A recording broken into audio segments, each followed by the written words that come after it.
Afinal, o que é ser super? O que é ser humano? Superman, a história de Christopher Reeve, é um bom documentário. Não excelente, mas muito bom, que infelizmente esquece um pouco a Lois.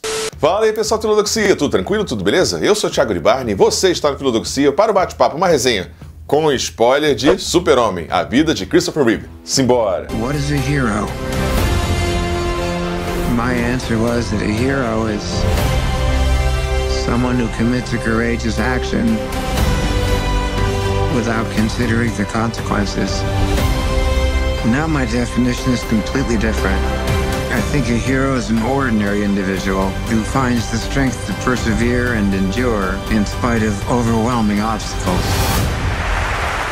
E aqui você já sabe, eu já vou pedindo logo, antes que algum infortúnio se abata sobre nós para podermos valorizar a vida e o nosso entorno, deixa seu like maroto, se inscreva no canal caso ainda não tenha se inscrito. E se você estiver assistindo essa prévia por qualquer outro lugar que não o canal, passa lá para prestigiar que ajuda muito, beleza? Então agora sim, bora começar! Christopher Reeve. Sim, Christopher Reeve é o rosto, né, clássico do Super-Homem, assim como tem o rosto clássico, né, do Jesus de Zeffirelli, que fica marcado, né, na cultura pop, não por acaso esse homem branco, loiro e tudo mais, né, com essas feições europeias, mas enfim, isso é outro assunto. O caso aqui é que o documentário, ele traz pra gente, né, essa visão do homem por trás do personagem, e é muito mais sobre o Christopher Reeve do que, obviamente, sobre o Super-Homem, mas passa também por essa imagem do Super-Homem, e o documentário ajuda a gente a entender um pouco desse homem, desse quem foi Christopher Reeve e desse sujeito por trás dessa tragédia que deixa ele tetraplégico e tal. E o documentário vem na onda, né, de documentários com celebridades, estrelas como Celine, né, ainda Celine Dion, o Steel do Michael J. Fox e tantos outros que vêm aparecendo aí. Tem um com Val Kilmer também, que traz essa noção da fama, da persona e também de um sujeito que é fragilizado e tem que se reinventar e achar um novo sentido para sua vida, para sua existência. E nesse contexto de vida, existência, persona, já vamos chamar um Momento Filosófico. E antes de a gente entrar nos pensadores, pensadoras, cabe aqui uma reflexão sobre capacitismo. Sim, o que acontece? Tem um comercial que é objeto ali de pequena análise, né, no documentário, que ficou famoso na época, né, que Christopher Reeve andava, né, ele advogava por pesquisa, células-tronco, etc., e ele andava e ele foi acusado de capacitismo por esse comercial. O que ocorre, né? É uma reflexão minha, né, do meu lugar de fala aqui, de uma pessoa típica, sem ser uma pessoa PCD e tal, mas a partir de leitura e de encontro com pessoas PCDs, né, com pessoas com deficiência, que sim, né, cabe essa crítica. Por quê? Em certo sentido, o Christopher Reeve, ele ficou e passou a vida inteira buscando a cura. E não há cura, né, para uma condição nova de vida. Isso, de alguma forma, aprisiona o sujeito e é um desserviço à questão da pessoa com deficiência achar que se deve curar, como se fosse uma doença, como se fosse um transtorno. Não, é uma condição nova de vida. E é bem interessante o papel da Dana, da mulher dele, né, que fica com o presente. Porque é ela que cuida, né, desse marido tetraplégico, etc. É ela que vai cuidar na Fundação Reeve da questão de acessibilidade, direitos, o direito à ágora, né, à praça pública, rampas de acesso, empregabilidade, etc, etc. Do que falar de uma cura, células-tronco e uma coisa do futuro. E nesse contexto vamos para o nosso primeiro pensador, talvez um de dois, na corrente ali do existencialismo, vamos para Søren Kierkegaard. Sim, Søren Kierkegaard talvez debutando aqui no Momento Filosófico, quem sabe? Ele é um pensador diferente de Sartre, que eu volta e meia trago aqui, que é um pensador cristão, né, que é um pensador que entende, né, a religiosidade, o cristianismo, se entregar a Deus, o salto de fé, como talvez a etapa mais importante, e o momentum e o estágio mais importante da vida de um sujeito. Mas antes de chegar a esse momento abraânico que ele fala, né, desse salto de fé, o Søren Kierkegaard coloca pra gente, se passa por dois outros estágios que eu acho que exemplifica muito bem aqui a história de Christopher Reeve. Ele era um sujeito galante, alto, bonito, com uma família desestruturada, com um pai que ele tentava, né, a aprovação desse pai. Olha aí Freud, né,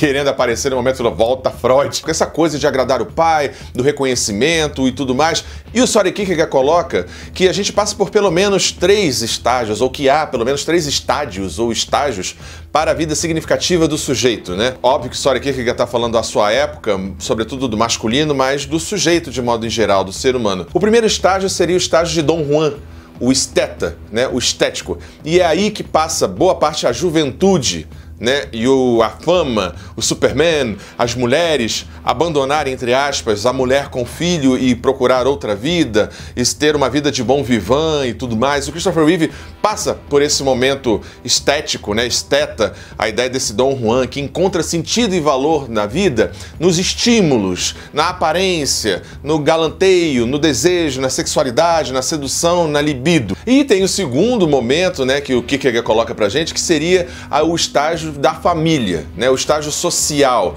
Seria uma ideia de um sujeito, né, do cavaleiro, que encontra sentido e significado na vida, na sua relação com o outro, constituir família, a vida em sociedade, obedecer, seguir e participar das regras, leis e tudo mais. É aqui que se fecha, de alguma maneira, acredito eu, pelo menos no que o documentário diz, a existência de Christopher Reeve. Não parece ter havido ali um momento de um salto de fé, algo nesse sentido. Muito pelo contrário.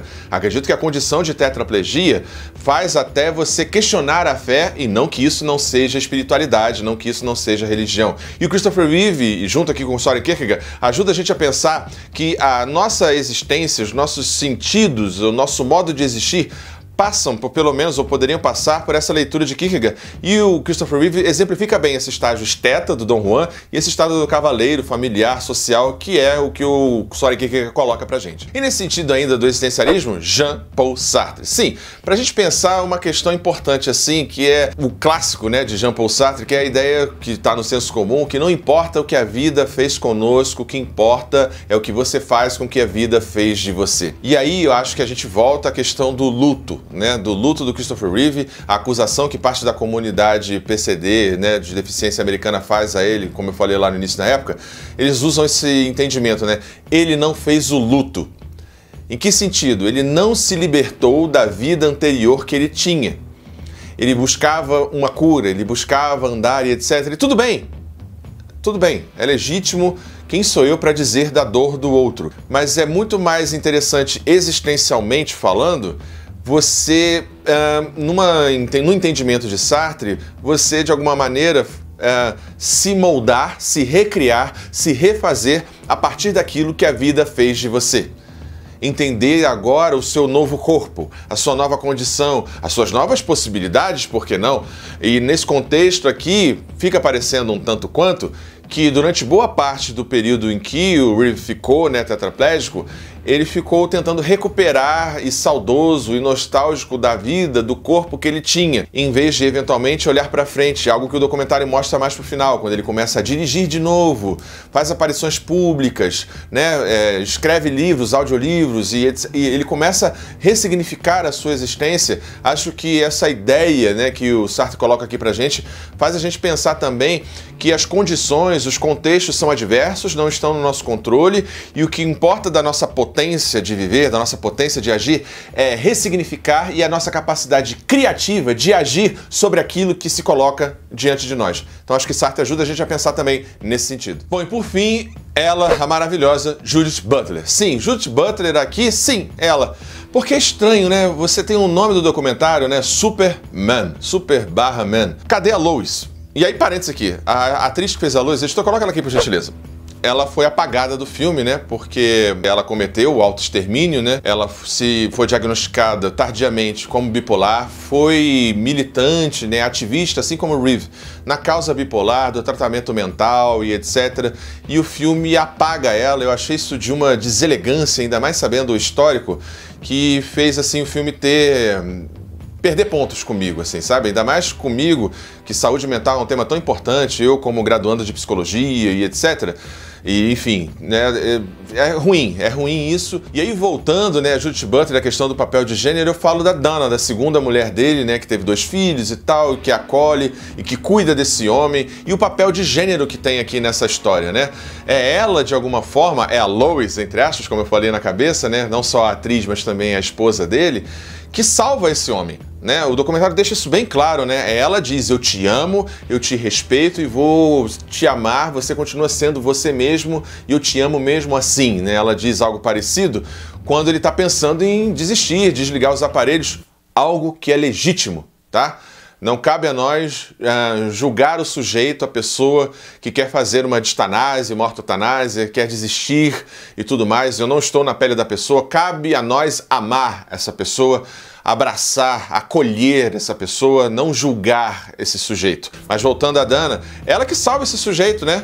A mãe do Reeve fala de desligar os aparelhos, de que ele não tinha uma vida boa, uma vida digna, era uma vida com dor e etc e tal. E o filme, né, o documentário deixa isso bem claro, que ela salva ele de múltiplas formas, de várias maneiras. E uma mulher que também sofria junto com ele, que estava na cadeira, na cama, junto com ele, né, que teve também a sua vida castrada, ressignificada e etc. Mas que encara tudo aparentemente com a sua dor, com o seu sofrimento, mas com uma potência, né? Com um sorriso cativante, com uma energia motivadora, e ela não era só esposa, mas também mãe do seu marido e dos seus filhos, mas também tinha desejos de mulher, vontade de viver. Nossa, é impressionante assim a história da Dana e como de alguma forma o título, sobretudo, e a ideia desse homem, desse super-homem, do homem que supera tudo, que de alguma maneira ali, não dentro exatamente do documentário, mas fica um tanto quanto apagado esse lugar da mulher, né? Essa potência do feminino ali dentro desse contexto ali. Mas acho que o Judith Butler ajuda a gente a pensar essa questão de gênero dentro da história de Christopher Reeve, esse super-homem. Super-Homem, a história de Christopher Reeve, é um bom documentário, não é excelente. Eu fiquei com a sensação de que o documentário ele tem uma coisa meio chapa branca, apesar de falar de questões delicadas, mas cita, não se aprofunda. Tem momentos, por exemplo, em que se fala que ele tinha seus dias. Cadê? Cadê esses dias?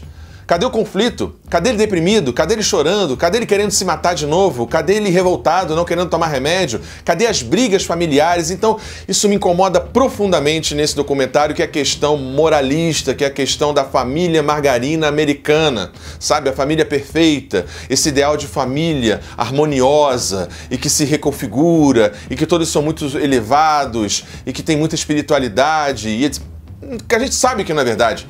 A gente sabe que não é verdadeiro. Então, assim, eu senti que eu fui até onde a família, onde até se quis deixar eu ir dentro dessa intimidade da família, tudo bem, é legítimo, mas eu saio desse documentário com a sensação de que eu não conheci o Christopher Reeve direito. Eu conheci outra persona do Christopher Reeve. Christopher Reeve ator, Christopher Reeve estudante de teatro, ali junto com Robin Williams, a questão dele também ter cometido autoextermínio, da sua doença degenerativa e tal, da vontade de entender mais esse sujeito, né, o palhaço alegre, o palhaço feliz, mas assim, enfim, essa história, né, Superman, a história de Christopher Reeve, me deixou meio com um gosto agridoce. Sim, eu chorei, sim, eu me emocionei, mas é um documentário que fica meio no quase...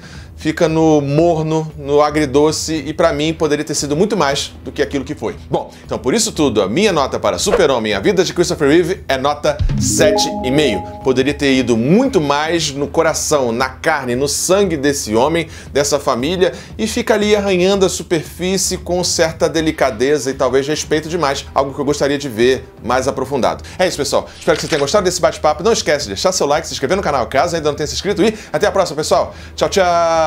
Valeu! Ajude o Filodoxia a continuar crescendo. Essa é a nossa chave Pix. Considere o clube de membros e muito obrigado por apoiar o canal. Sem você, ele não seria possível. Muito obrigado sempre.